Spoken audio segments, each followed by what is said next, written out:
Bienvenidos a este sitio de Tweetcam al que me han invitado y espero saber manejarme bien con ustedes.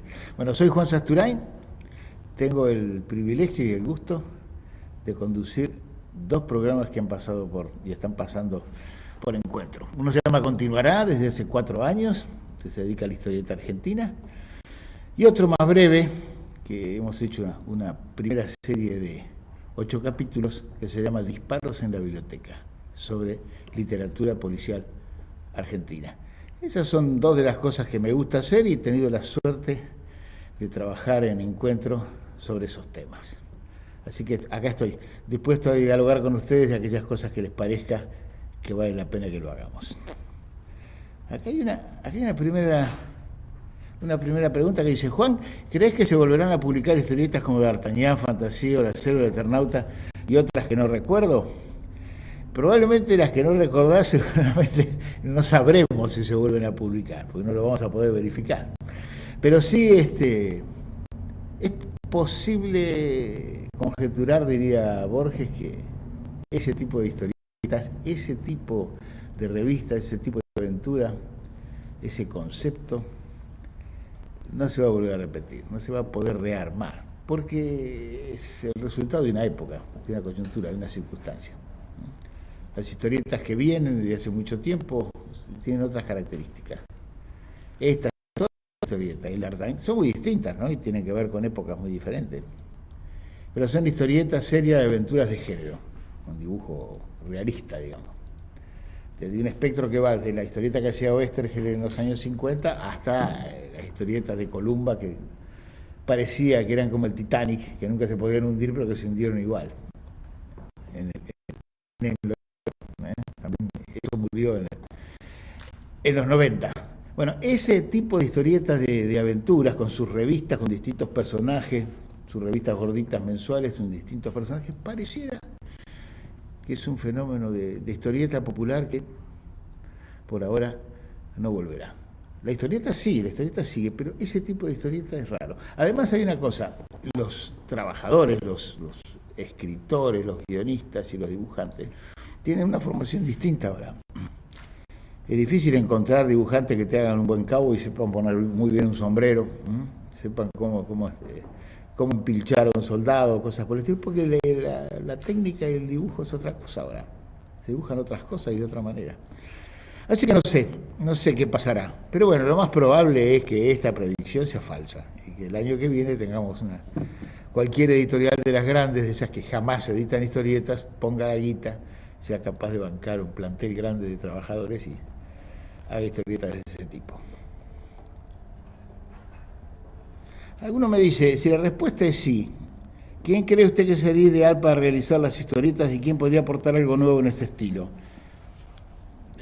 Es que a mí me parece que los avatares de la aventura están un poquitito, los caminos de historieta de aventuras están un poquitito cerrados, ¿no?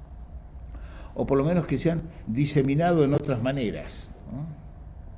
El último gran guionista de aventuras popular, con una altísima capacidad de producción, que hacía un espectro grandísimo, fue Carlitos Trillo. Pero esas historietas que Carlitos producía generalmente estaban dedicadas en un principio para el mercado italiano en las últimas décadas, de los 90 para acá. Así que no sabemos lo que puede pasar. Escritores hay muchos y muy buenos guionistas. Hoy en día tengo la suerte de que mensualmente tengo que hacer la revista Fierro, y bueno, y hay mucha gente que escribe muy bien. Probablemente el nivel creativo, el nivel de formación y el nivel de conocimiento de las técnicas del relato gráfico que tienen los guionistas actuales no lo tenían los anteriores, en muchos casos. Pero es el tipo de relato que construyen, es diferente. Pero bueno, no sabemos. Por suerte nunca sabemos lo que va a pasar. La historieta larga vida tiene y va a seguir teniendo. Lo que pasa es que se han modificado muchísimo los espacios de lectura. Acá hay uno que dice que no ha leído ningún libro mío y si le quiero recomendar alguno. Yo le recomendaría porque se supone Los Galochas, me lo acaban de reeditar. Este libro es precioso, no solo porque lo dibujó, las ilustraciones la hizo Liniers, sino porque me encanta, lo escribí con muchísimo gusto. Y tiene mucha pinta de libro para pibes, pero no es un libro para pibes, no solo para pibes, a partir de los 12, no sé cuántos años tendrás, pero este me encanta. Sobre todo porque con esto uno empieza de salida no tomando ninguna apariencia de escritor serio. Es importante.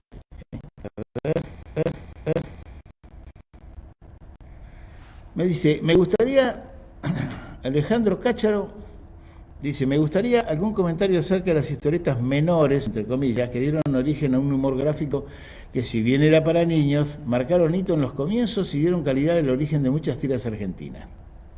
Este sabe mucho, Alejandro sabe. Nombra a Ocalito y Tumbita de Vidal Dávila, a Sonoman de Oswald, a Villiquín de Garaycochea. Esa, que me perdone Carlito Garaycochea, no la tengo. Pero sí, hay justamente en este año, en uno de los capítulos de Continuará, de la 5ª temporada, nos vamos a dedicar a hablar de las historietas que salieron en las revistas ¿cómo podemos decir? Las revistas escolares. Nosotros tenemos en la Argentina un extraordinario caso de supervivencia editorial. La revista Villiquen salió en 1918 y sigue saliendo. Eso es espectacular. Obra de don Constancio C. Vigil, de Editorial Atlántida, ¿no? Como tantos grandes argentinos, el uruguayo. Este Vigil, que fundó Atlántida, fundó El Gráfico, fundó Villiquen, y ahí en Villiquen aparecieron muchísimas historietas, algunas de ellas muy lindas, ¿no? Ahora, claro, como salían en las revistas, algunas de ellas, como salían en las revistas para pibes, aparentemente no tenían una resonancia mayor. Pero en el caso puntual de esas dos, de Ocalito y Tumbita de Vidal Dávila, que es una historieta prácticamente surrealista, muy delirante, que salía en el Villiquen, y en el caso de Sonoman de Oswald, que fue uno de los puntales de Anteojito, sí, es cierto, fueron dos historietas muy fuertes, dos historietas muy lindas. Yo agregaría una más de las historietas de las revistas infantiles. La primera creación del gallego García Ferré, que hace poquito se nos murió, el dueño de su pequeño imperio gallego y el creador de Hijitus y de Anteojito y Antifaz. Bueno, él hizo una hermosísima primera historieta con un dibujo bastante primitivo y bastante, entre paréntesis, limitado, pero muy creativo, como siempre fue él, ¿no? Que se llamaba Pipío. Pipío la sacaba la empezó a publicar en Villiquen, y después, cuando tuvo su propia revista, la publicó en Anteojito, y cada 7 años, pues eso era lo que duraba, tenía no sé cuántos episodios, duraba más o menos 7 años, entonces cada 7 años terminaba de publicarla y lo volvía a publicar entera. Bueno, Pipío es una historieta preciosa, maravillosa, De ahí viene el personaje de Calculín, el caballo Ovidio, un malo que se llamaba Paco Pum. Es muy linda historieta, esa, muy linda. Creo que la editorial que tiene Ricardo Siri, Liniers, donde edita sus propias cosas y edita además las cosas que le gustan, que es lo que mejor puede hacer un editor, va a sacar todo Pipío. Así que Pipío no va a desmerecer al lado de Ocalito y Tumbita y algunas otras creaciones, como la memorable Pelo Pincho y Cachirula, que también salía en las revistas infantiles. A ver.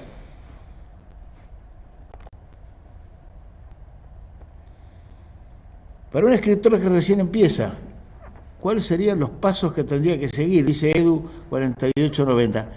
Los pasos tendría que ser poco, lo que tiene que hacer es sentarse. Hay que sentarse, eso es lo básico. Un escritor lo que tiene que hacer es escribir, no hay otra cosa. Publicar es otra cosa. Si la pregunta apunta a publicar, no, lo que tiene que hacer es escribir, no tiene que publicar. Y lo que cuesta es sentarse, es el único misterio. ¿Por qué nos cuesta tanto sentarnos a los que nos gusta escribir? Por la misma razón que le cuesta ponerse a dibujar a aquel que le gusta dibujar, tocar el piano o componer a aquel que le gusta eso, porque lo que nos gusta y lo que nos apasiona es siempre lo que nos da más miedo. Así que el consejo para un escritor que recién empieza es que siga empezando. Hay que escribir, y no pensar en publicar. Eso llega. Además, la satisfacción más grande que uno tiene es poner el punto final. Una novela, por ejemplo. ¿Qué es lo más lindo que tiene una novela? El esfuerzo casi físico que cuesta escribir. Porque una novela no es un rapto, como es un poema, que también no quiero decir que sea más fácil una cosa que otra, sino lo que es correr 100 metros o correr una maratón. Las novelas son maratones. Entonces, además de la concepción de la idea, el desarrollo de la idea y todo, está el esfuerzo físico que significa mantener la atención, no aburrirse, no desmoralizarse en el camino, en las zonas arduas, en las zonas aburridas, y remar, porque a veces las cosas salen bien, otras veces hay que remar, sentarse y remar. Así que bueno, el que quiera empezar a escribir, que se siente. Eso es lo que tiene que hacer. Se me ocurre a mí, va. O solamente que escriba como Hemingway, que escribía de parado. Si va a haber, me dice Carmelo Ferré, si va a haber, continuará un capítulo dedicado a Perramos. Hay un capítulo, bueno, Perramos es un periodista que en los años 80,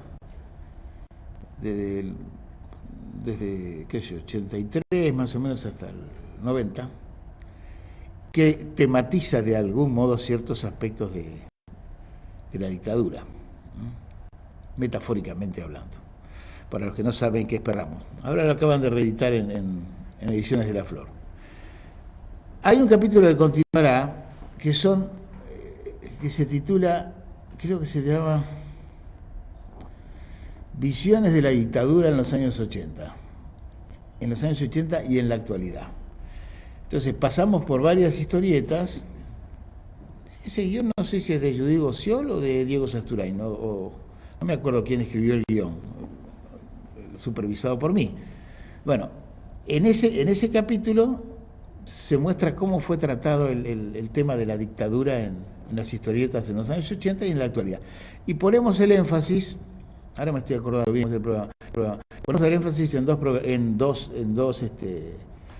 historietas. Una es el caso de Perramos, que hicimos con el viejo Brecha, y la otra es una historieta fortísima que hicieron no hace muchos años, que se llama El Síndrome Guastavino, que hicieron Carlitos Trillo con Lucas Varela.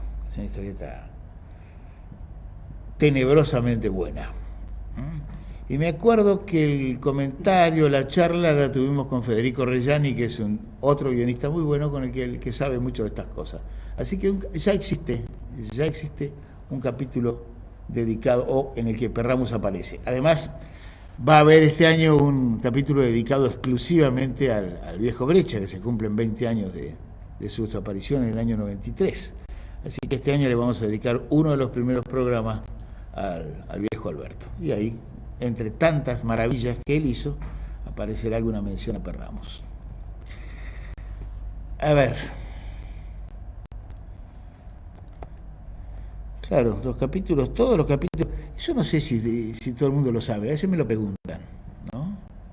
Dice, ¿cómo hago? Porque ¿a qué hora pasa en Continuará? Y yo, que soy un pescado, a veces no sé a qué hora pasa en Continuará. Por ejemplo, sé que ahora está los viernes a la nochecita, a las 8:30, pero después lo repiten en otros horarios, por suerte.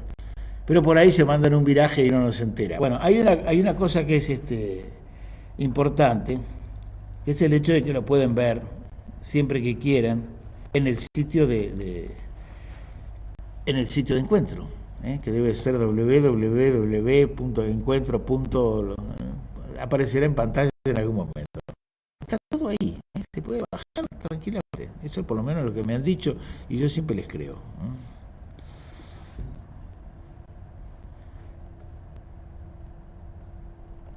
Acá, vamos a hablar un poco de literatura. No, acá tengo el dato posta. Me ponen el dato posta de dónde bajar o dónde leer los capítulos. Los capítulos de Continuará se pueden ver y descargar, atentos, en www.conectate.gov.ar, gov con B corta, ¿sí? ¿Está? Conectate.gov.ar. Ahí están todos los capítulos de Continuará.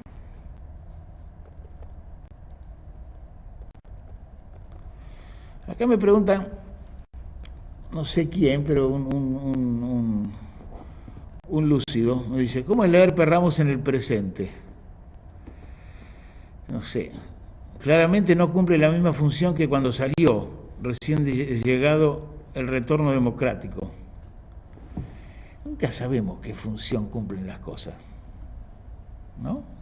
Sobre todo si cuando uno las hace, por ahí sabe o intuye más o menos qué función tiene para uno, pero no qué va a pasar cuando el otro la lea, ¿no? Yo me acuerdo que Perramos la hice el comienzo, el primer concepto, la idea del tipo que elige el olvido para sobrellevar un acto de cobardía, que un poco es eso el comienzo, elige la pérdida de identidad. Eso lo escribí en el, ponerle fin del 81, comienzo del 82. Y eso no estaba, yo cuando escribía eso no estaba pensando en otra cosa que en quién, el que tenía más cerca. ¿Y quién era el que tenía más cerca? En mí mismo. Toda escritura es un gesto de expresión personal. Así que Perramos no habla de la sociedad, habla de la sociedad argentina, pero habla de mí, habla de nosotros, de un lado y del otro de la escritura, como escritores, como lectores, como argentinos, como padecientes y residentes durante la dictadura, ¿no? Así que no sé qué tipo de lectura habrá tenido en su momento. El Gordo Soriano, me acuerdo, cuando hizo el prólogo, en el año 85, el Gordo ponía que, bueno, esta era la primera obra, el primer relato argentino que trataba las pesadillas de la dictadura. La primera, no sé si será así, pero de algún modo fue un acto de expiación, ¿no? De expiación personal, de sublimación, qué sé yo, algo de eso. Es cierto, ha pasado mucho tiempo. No sé cómo es ahora. Tampoco Perramos esto da igual, ¿no? Si uno tiene al viejo Breccia precisamente sobre el final no le gustaba tanto, estaba harto de dibujarla en el año 87, 88, porque pasaba una cosa. Si uno el piloto del olvido, el alma de la ciudad, que es la parte más tremenda, es con la dictadura vigente, es con la dictadura presente. En cambio, el segundo, el tercer tramo, digamos, la isla del Guano, y el cuarto, sobre todo, diente por diente, que es la reconstrucción de la sonrisa de Gardel, es recuperar los dientes de Gardel para armar de nuevo la sonrisa simbólica, están escritos en democracia y están pensados en democracia. Están pensados desde la posibilidad de reconstruir aquello que había sido destrozado. A lo que le pasaba al viejo Breccia era muy lógico, que había elegido, como artista que era, había elegido un clima, una técnica y una manera de contar para un tema sombrío, y de golpe tuvo que contar con esos mismos recursos una comedia, lo cual le hinchaba bastante las pelotas. Pero bueno, así quedó. A ver. David Colonia me dice, hablando un poco de literatura a nivel personal, ¿qué escritoras recomendarías? Hay muchas y muy buenas, ¿eh? Hay muchos y muy buenos narradores en la Argentina. Escritoras en general. Si te hablara nada más que de mis amigos, estaríamos... Hay muchas y muy buenas. Hay una notable narradora que se llama Eve Ward, ¿no? Una notable cuentista que hace poco le sacó un tomo gordo así, todos los cuentos, Alfaguara. Es una escritora bárbara, muy pero muy buena. Y no pertenece, digamos, al circuito de los escritores más conocidos. Cuando digo conocido no quiere decir que los esté menospreciando, al contrario. De los conocidos hay muchos que son buenísimos, pero Eve no es tan conocida y es una escritora realmente notable. Es una cuentista, un género en el cual los escritores argentinos han sobresalido en general, ¿no? Hace poquito tuve la oportunidad de leer y presentar un texto de Gaby Cabezón Cámara. Es muy buena Gaby también. Pero para nombrar a Gaby podría nombrar a 4 o 5 más, o 10 más.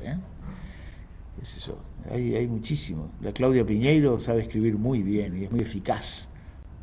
construye muy buenos relatos, y es una escritora de una capacidad de comunicación y de construcción de tramas efectivas impecable. Anita Yuba es una narradora vivísima, vivísima, con una grandísima aptitud para el cuento. En fin, me voy a olvidar de mi mujer, que es la mejor, obviamente, ¿eh? Liliana Escliar escribió una sola novela. La única novela que escribió ganó El Planeta, lo cual no es ninguna garantía de nada, pero yo les aseguro que es una novela extraordinaria. Tanto es así que después pararon el premio en ese momento. Se llama La Arquitectura de Los Ángeles. En fin, hay muchas chicas que escriben muy bien y me estoy ganando la antipatía de todas las que no nombré. A ver.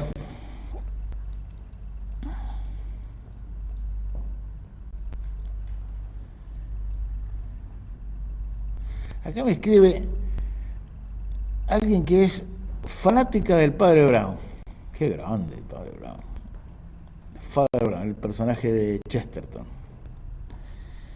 Y me dice cuál es su autor de policiales preferido. Bueno, a una lectora de Chesterton, un escritor extraordinario,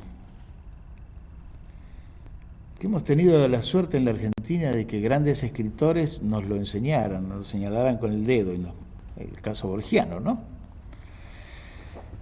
O el caso del cura Castellani, ¿no? Que también escribió las historias del padre Metri, que estaban inspiradas también en un fraile que era investigador, ¿no? O qué sé yo, o Manuel Peirú, que también es muy chestertoniano en la construcción de esas extrañísimas tramas complicadas, ¿no?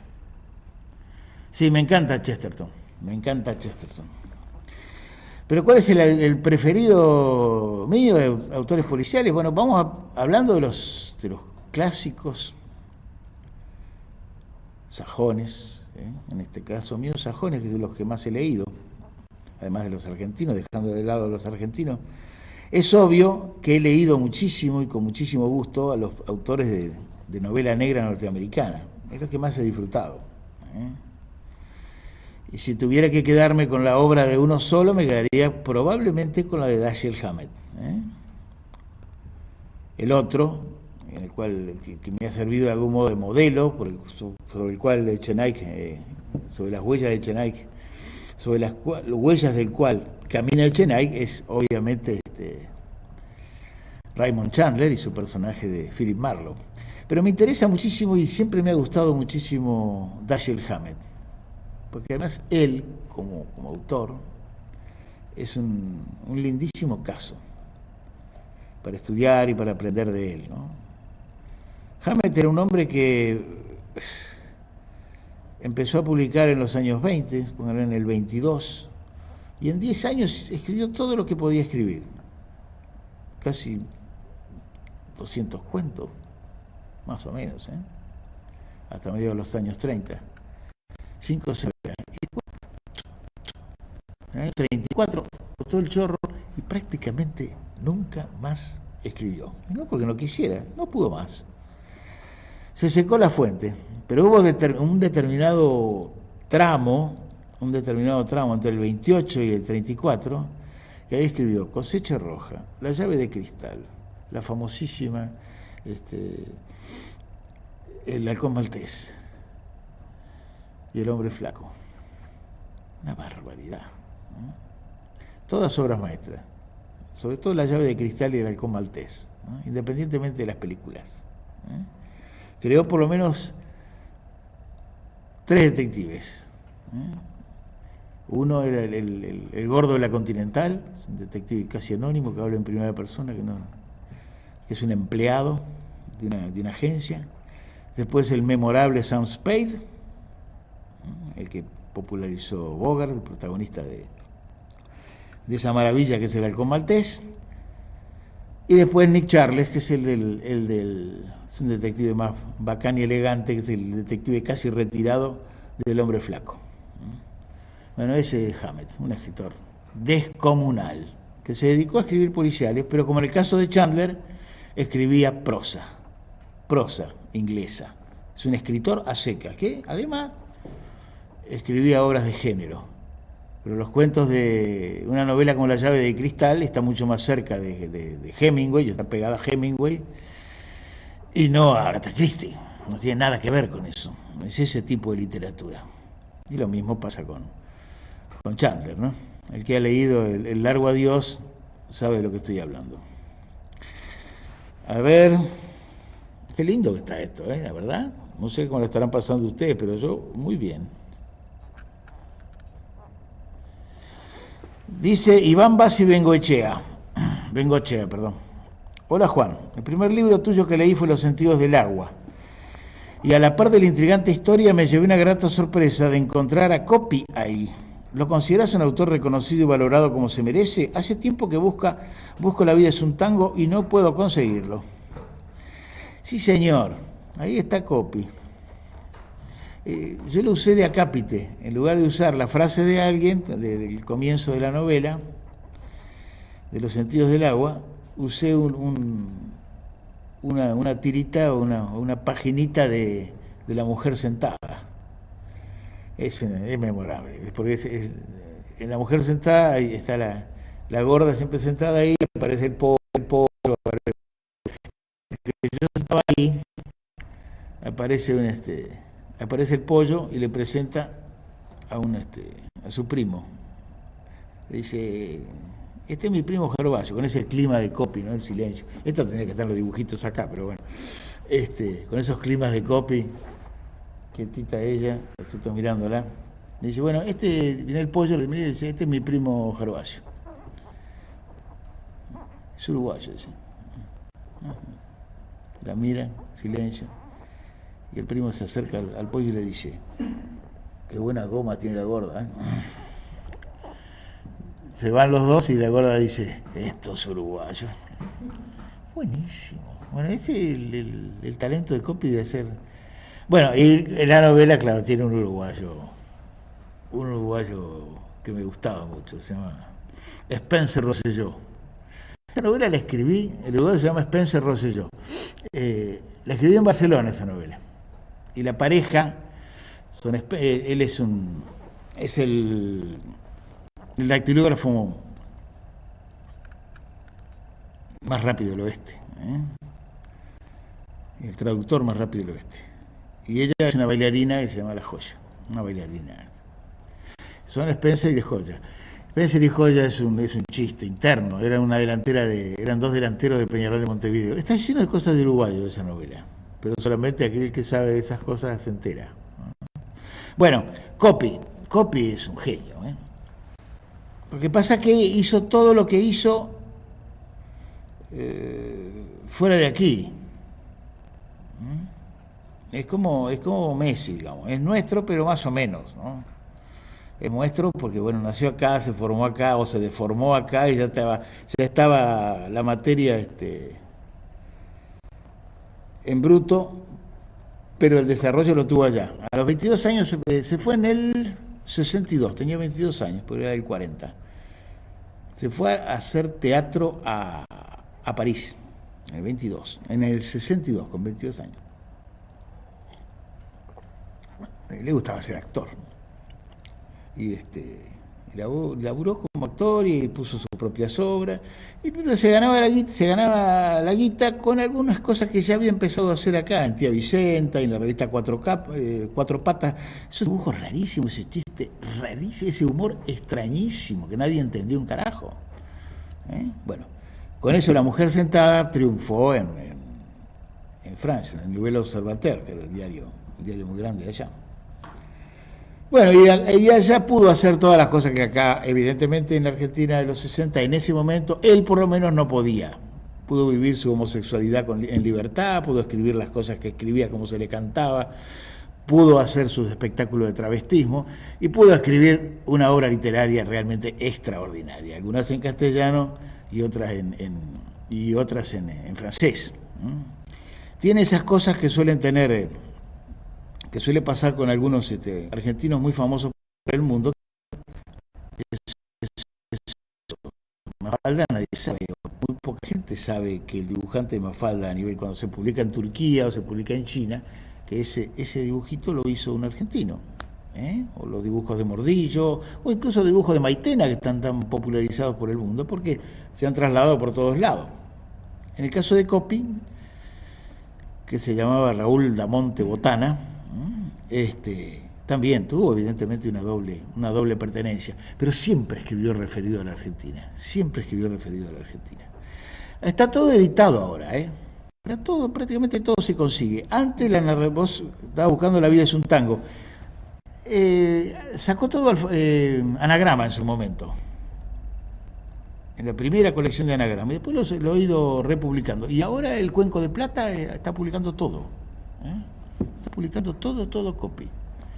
El teatro, la narrativa y ahora también las historietas. Así que tenemos Coppi para rato. Y creo que cada vez se lo valora más, obviamente. Nosotros en Fierro hemos publicado muchas historietas de Coppi. Martín Mariani, hola Juan, ¿cómo ves el género policial en Argentina? ¿Podrías contar un poco cómo interpretás a este género? El género policial en la Argentina goza de buena salud. Se escribe muchísimo. Es bárbaro eso. Se escribe mucho thriller por ahí. Algunos que somos más retro, hacemos un cultivo del género más ortodoxo, usamos detective y este tipo de cosas. Pero el género policial goza de muy buena salud en la Argentina. Mañana, esta semana, por ejemplo, la semana que viene, se realiza el Festival Azabache en Mar del Plata. Dice Azabache, aunque no connota género negro, bueno, es un caballo negro en Azabache, eso quiere decir. Y es un festival de literatura policial que viene gente de todo el mundo, debe ser la tercera o cuarta edición. Y tiene un premio de novela, al cual participan inéditos, y llevan más de 100 títulos, quiere decir, hay más de 100 novelas policiales inéditas, hay gente que escribe todo el tiempo. Hay un festival en Buenos Aires, que se hizo 2 veces, que lo lleva adelante acá Ernesto Mayo, y que funciona muy bien, y que esperemos que este año también funcione. Que sí que tiene mucha resonancia. Lo que sucede, probablemente comparado con otras épocas, es que el policial o lo policial atraviesa un poco toda la literatura. Y no existen como antaño, época de oro de la literatura policial, colecciones específicas en las editoriales. Piensen ustedes que en los años 40 y 50 todas las grandes editoriales tenían una colección de policiales. Tenía una colección de policiales MC, que se llamaba El Séptimo Círculo.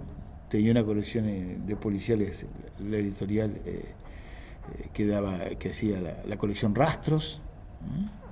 Tenía una editorial, una colección de policiales Naranja. Mushnik, editor, tenía el Club del Misterio, y así. Todas las editoriales en esos años tenían. Se publicaba semanalmente 4 o 5 títulos, y eran colecciones que iban al kiosco, seguían los autores, eran básicamente seguimiento de la literatura sajona, yanquis y ingleses. Bueno, eso, la última gran colección que existió, ya fue una especie de revival a fines de los 60, que es la serie negra de tiempo contemporáneo que publicaba Ricardo Piglia, pero ya con otro sentido, ya con un sentido más más autoconsciente del valor literario de lo que se editaba. Entonces era ideológicamente una relectura de Goodies, de Kane, de los grandes autores, ¿no?, de la serie negra. Hoy en día hay varias series de policía. Nosotros tenemos una colección que se llama Negro Absoluto, que debe tener como 12 títulos ya, y que son todas novelas de autores argentinos, jóvenes, nuevos, que han empezado a publicar en estos últimos años. Y de algún modo la condición que les pusimos y nos pusimos era que tuvieran un personaje fijo. Hacer escribir novelas policiales, no que digamos con un investigador ortodoxo, pero sí que tuvieran un personaje fijo que pasara de una novela a otra, especie de sagas. Y han salido cosas lindísimas, ¿no? Ahora, por ejemplo, acaba de salir la segunda novela de Medellín Screamer, que tiene que tiene la primera novela se llamaba Sangre Kosher, que es una detective, es una abogada judía, moviéndose acá en Buenos Aires, o las novelas de Ricardo Romero, que tiene tres protagonistas que se mueven en un Buenos Aires futuro, o las de Osvaldo Aguirre, que tiene un personaje que se llama Germán, que se mueve en la redacción del diario Crítica en los años 30. Es decir, hay montones de cosas. Y no te nombro esta porque son los muchachos que trabajan más cerca de lo que yo conozco, ¿no? Y además tenemos Echenay, que cada tanto aparece. A ver. El humor. Espera. Hay una muy bien. ¿Hay alguien que haya editado a Langostino y a Don Pascual recientemente? Lamentablemente no. Para los que no saben, Langostino y Don Pascual son dos historietas maravillosas que salían en la revista Patorucito. Historietas de humor, de una página cada uno. Langostino le dibujaba Ferro, y Don Pascual, que antes se había llamado Mangucho y Meneca, después se había llamado Mangucho, después se había llamado El Almacén de Don Pascual, y al final se llamó Don Pascual solo. Lo dibujaba un monstruo creativo, inteligente, desaforado, que se llamaba Roberto Bataglia. Esas dos historietas, Langostino y Don Pascual, salían en el Patorucito en páginas enfrentadas. Eran historietas de humor, en una revista que tenía sobre todo historietas de aventuras con dibujos serios. Eran lo mejor de Patorucito, junto con el Vito Nervio y alguna otra cosa más. Bueno, esas historietas murieron cuando murió Patorucito, al principio de los 60. Y si bien Langostino ha tenido ciertas posibilidades de ser publicado en revistas especiales, con las colecciones y todo, nunca ha habido un libro de Langostino. Nunca ha habido un libro dedicado a Langostino, así que es una cosa que se puede hacer.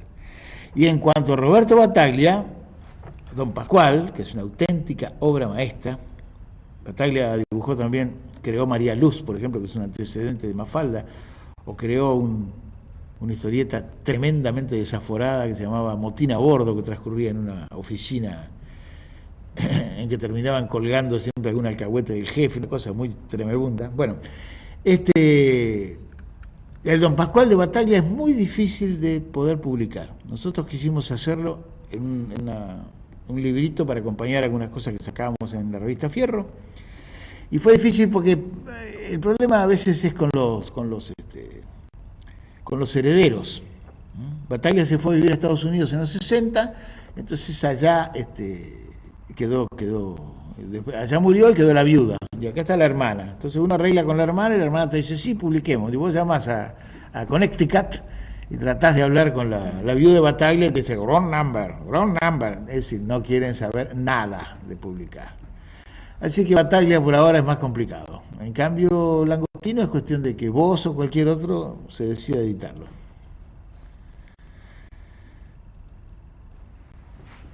A ver, el humor muchas veces ayuda a decir lo indecible. ¿Le das ese uso?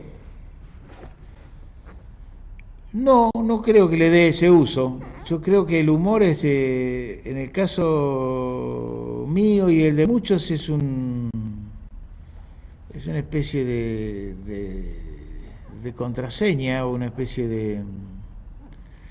de aviso, de código tácito, que tiene que ver con escaparle a cierta rigidez de la expresión que provoca distancia. Cuando le damos espacio al humor, acortamos distancias, sobre todo acortamos distancias cuando el humor parte de lo básico, que es no tomarse en serio demasiado a uno mismo, ¿no? El humor es lo contrario de la solemnidad, no es lo contrario de la seriedad. Se puede ser muy serio, humorísticamente hablando, ¿no? Entonces, a veces sucede que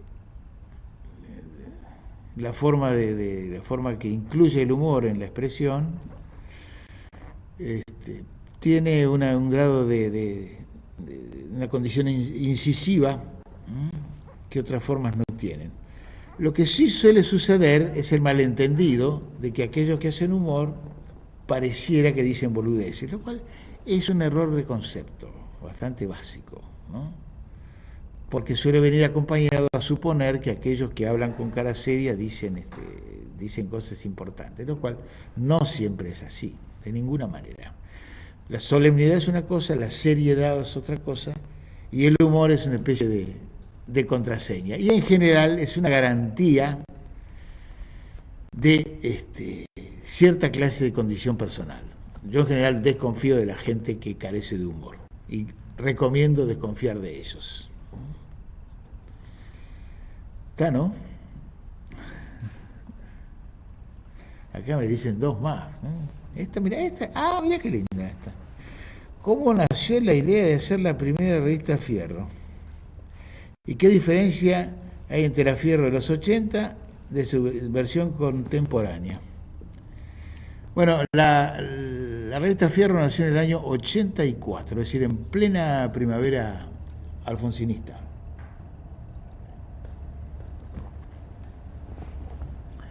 Y fue el resultado de una de las tantas iniciativas a hacer una revista de historietas que siempre había tenido como una obsesión uno de los muy buenos editores que tuvo la Argentina en esta segunda mitad del siglo. Se llamaba Andrés Cassioli, el Tano Cassioli. El Tano Cassioli era el responsable de Ediciones de la Urraca. Ediciones de la Urraca, entre tantas cosas, era responsable de la revista Humor, que empezó a salir en el año 78, en plena dictadura. Y que luego fue generando otras, a partir de la revista Humor, otras revistas, como la revista Super Humor, que era una revista que ya tenía historietas, en la cual laburé en el año 81, la revista UMI, que era una revista para chicos hermosísima, la revista Urra, que era una revista para jóvenes, una revista de rock, y un montón de otras cosas, incluso después una revista que se llamó El Periodista de Buenos Aires, una muy buena revista de periodismo donde estaba Gaveta, Soriano, etcétera, etcétera. Bueno, entre todas esas cosas que hizo el Tano Cassioli y Ediciones de la Urraca, quería tener una revista de historietas. Habíamos hecho Superhumor, después nos habíamos peleado, yo me había ido de la editorial. Entonces, en un momento dado, en el año 84, pasé por ahí un día y me dice, vamos a hacer una revista de historietas nueva. Bueno, él tenía un título que se llamaba, un título que él había comprado y que quería ponerle, que se llamaba Caput. Me quería poner Caput. Yo digo, no me gusta. Yo tengo un título, pongámosle Fierro, por todos los sentidos que tiene la palabra fierro. En aquella época, estamos hablando de los años 80, el metal era el lugar común de las revistas de historietas, teniendo en cuenta la importancia de la ciencia ficción de entonces. Algunas de las historietas más importantes, revistas de historietas más importantes del mundo eran, qué sé yo, Heavy Metal era una, otra era Metal Hurlan. Fierro, de algún modo, mencionaba el metal, pero mencionaba el metal desde otro lugar, desde un lugar muy, muy argentino, muy nacional. Porque el fierro eran los fierros, ¿no? Las armas, el fierro es el cuchillo y fierro es Martín, ¿no? Y hay muchas connotaciones más. Así que el título vino de ahí. La idea de hacer una revista de historietas provino, como siempre, de un editor apasionado que le gustaban las historietas y quería hacerla. Y nos dio mucha libertad para trabajar. Yo laburé ahí desde el año 84 hasta el 88, bastante duramos, hasta que me peleé y ahí me rajaron. Mejor dicho, me rajaron primero y después me peleé. Y trabajamos con Juan Manuel Lima, que era el director de arte, que sobre todo llevó adelante una de las cosas más lindas que tuvo Fierro, que fue el suplemento óxido de fierro. Y ahí aparecían todos los dibujantes, le dimos espacio a todos los dibujantes nuevos. Fierro, lo lindo que tenía, que fue producto un poco de la época también, ¿no? Producto de la época. A veces se hacen cosas muy hermosas y no cayeron en el momento justo, entonces por ahí no funcionan. Esa funcionó porque cayó justito en el momento que podía funcionar. Por eso ganamos premios internacionales, todo, en fin. Era la democracia joven en la Argentina, todo lo que venía de ahí estaba bienvenido. Bueno, Fierro mezclaba, no le podía gustar entera a nadie. A mí, por ejemplo, no me gustaba entera, no me gustaba todo lo que publicábamos. Pero era un muestrario muy amplio de todo lo que se producía, en la Argentina. Eso fue lo bueno. Éramos saludablemente defensores de la creatividad nacional. Entonces estaba por un lado todas las historietas que habían hecho muchos de los muchachos de mi generación, los que teníamos ya 40 años entonces, Altuna, Muñoz y Zampayo, Mandrafina, Carlos Trillo, etcétera, Carlitos Nine, que recién empezaba, todos ellos, más recuperar algunos de los grandes que nos habían formado, desde el viejo Breccia hasta Salinas, hasta Tano Prat, etcétera, etcétera. Y después le dimos el espacio a todos los pendejos, a todos los nuevos. Hicimos un concurso que se llamó Fierro Busca Dos Manos en el año 84, y el que lo ganó tenía 15 años. Era Juan Pablo González, que después se convirtió en Max Cachimba, que es un monstruo de la historieta argentina y universal. Y el guionista se llamaba Pablo de Santis, uno de los grandes escritores argentinos. Entonces tenía 21 años, Pablito. En fin, fue una hermosísima experiencia. Yo laburé los primeros 4 años, la revista duró hasta el número 100, que cerró en el año 92. La volvimos a hacer muchos años después, en el 2006. Esta Fierro no se parece a aquella, porque los tiempos son otros, las circunstancias son otras, la historieta ocupa un lugar distinto, todos somos distintos. Y la historieta la hacen los dibujantes, la revista las hacen los dibujantes. Esta no es una revista programática, esta es una revista que da cuenta un poco de lo que hay. Como aquella, en ese sentido, tiene un espíritu muy amplio. Y lo que hay ahora no es lo que había entonces, hay otras cosas, ¿no? Teníamos algunas ideas al principio, cuando empezamos a hacerla en el 2006, que rápidamente la realidad nos acomodó, ¿eh? La revista está hecha con lo que los dibujantes hacen, lo que los dibujantes producen.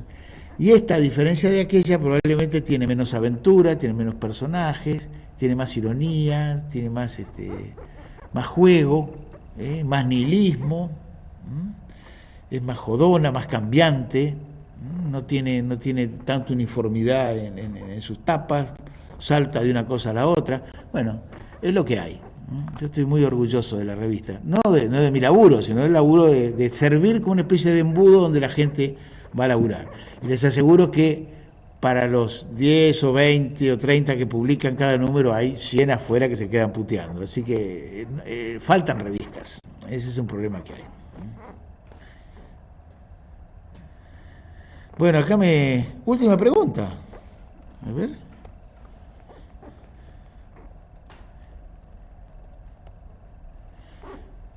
Es una muy, muy buena pregunta esta.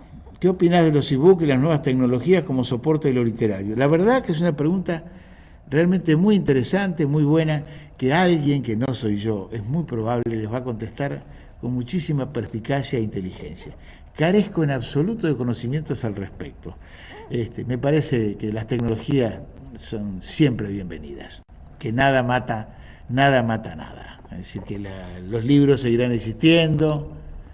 A los que nos gustan los libros y que hemos crecido con el papel, seguiremos usando el papel, y que las nuevas tecnologías de ninguna manera van a atentar contra la posibilidad de leer.